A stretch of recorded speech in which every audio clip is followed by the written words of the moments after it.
ఆదికాండము 43 అధ్యాయము.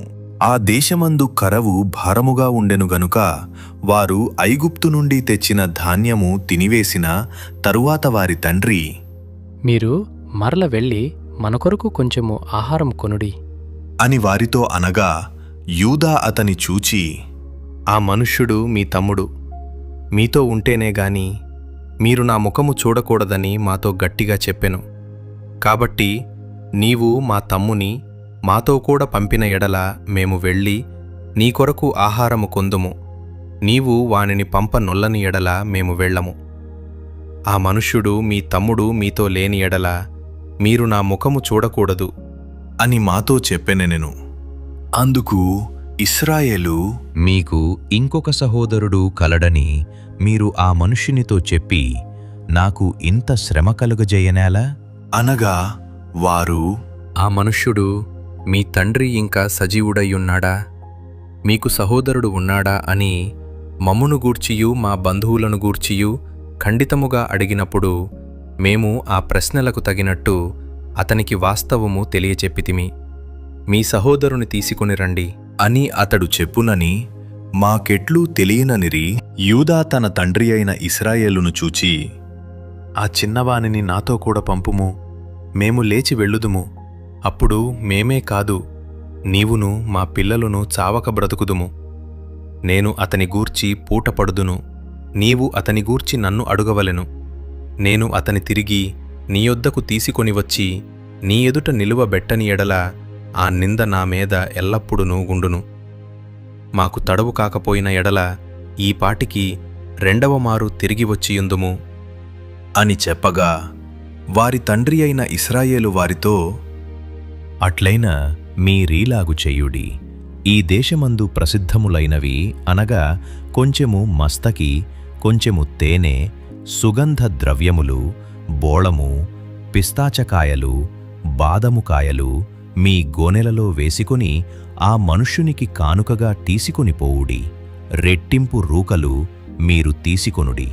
మీ గోనెల మూతిలో ఉంచబడి తిరిగి వచ్చిన రూకలు కూడా చేతపట్టుకొనిపోయి మరల ఇచ్చివేయుడి. ఒకవేళ అది పొరబాటయుండును, మీ తమ్ముని తీసుకొని లేచి ఆ మనుష్యుని యొద్దకు తిరిగి వెళ్ళుడి. ఆ మనుష్యుడు మీ ఇతర సహోదరుని బెన్యామీనును మీకప్పగించునట్లు సర్వశక్తుడైన దేవుడు ఆ మనుష్యుని ఎదుట మిమ్మును కరుణించునుగాక.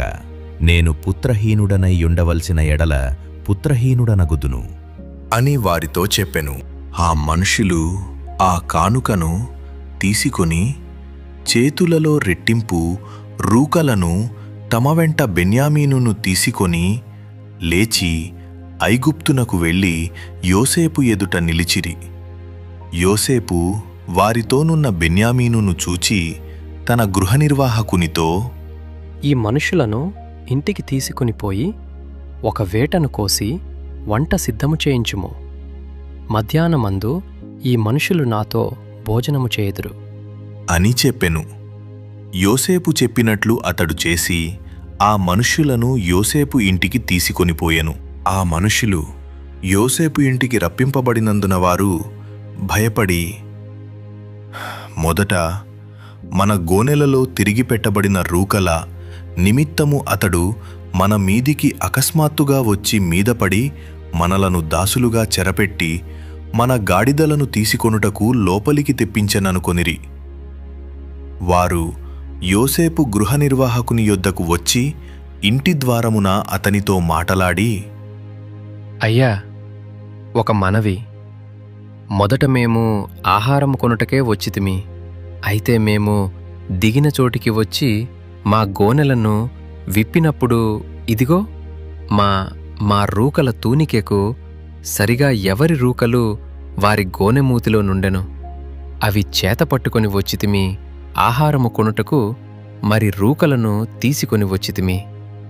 మా రూకలను మా గోనెలలో నెవరు వేసిరో మాకు తెలియదు అని చెప్పిరి.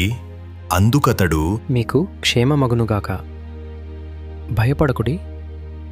మీ పితరుల దేవుడైన మీ దేవుడు మీకు మీ గోనెలలో ధనమిచ్చెను. మీ రూకలు నాకు ముట్టినవి అని చెప్పి షిమ్యోనును వారి యొద్దకు తీసుకొని వచ్చెను.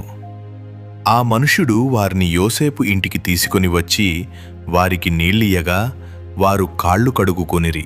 మరియు అతడు వారి గాడిదలకు మేత వేయించెను.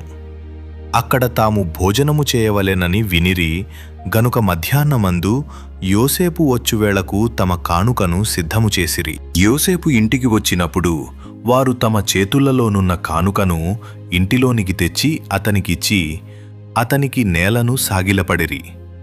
అప్పుడు మీరు చెప్పిన ముసలివాడైన మీ తండ్రి క్షేమంగా ఉన్నాడా? అతడు ఇంక బ్రతికి ఉన్నాడా? అని వారి క్షేమ సమాచారము అడిగినందుకు వారు, నీ దాసుడైన మా తండ్రి ఇంక బ్రతికి ఉన్నాడు, క్షేమముగా నున్నాడు అని చెప్పి వంగి సాగిలపడిరి. అప్పుడతడు కన్నులెత్తి తన తల్లి కుమారుడును తన తమ్ముడైన బెన్యామీనును చూచి, మీరు నాతో చెప్పిన మీ తమ్ముడు ఇతడేనా అని అడిగి, నా కుమారుడా, దేవుడు నిన్ను కరుణించునుగాక అనెను. అప్పుడు తన తమ్ముని మీద యోసేపునకు ప్రేమ పొర్లుకొని వచ్చెను గనుక అతడు త్వరపడి ఏడ్చుటకు చోటు వెదకి లోపలి గదిలోనికి వెళ్ళి అక్కడ ఏడ్చెను. అప్పుడు అతడు ముఖము కడుగుకొని వెలుపలికి వచ్చి తన్ను తాను అణుచుకొని, భోజనము వడ్డించుడి అని చెప్పెను. అతనికిని వారికిని అతనితో భోజనము చేయుచున్న ఐగుప్తీయులకును వేరువేరుగా వడ్డించిరి. ఐగుప్తీయులు హెబ్రీయులతో కలిసి భోజనము చేయరు. అది ఐగుప్తీయులకు హేయము.